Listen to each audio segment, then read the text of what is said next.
Kinatuwaan, still napaka-cute na pinag-aagawa ni Pablo at Ken sa GCash commercial.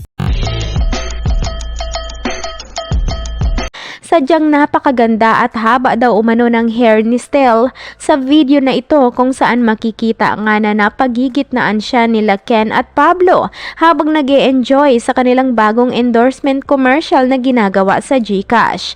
Makikita nga sa behind the scene ng nasabing commercial nila si Pablo na talaga namang bigay todo din katulad ng kanyang mga kaibigan sa pagpapakita ng totoong pagkagiliw nito sa kanilang ginagawa.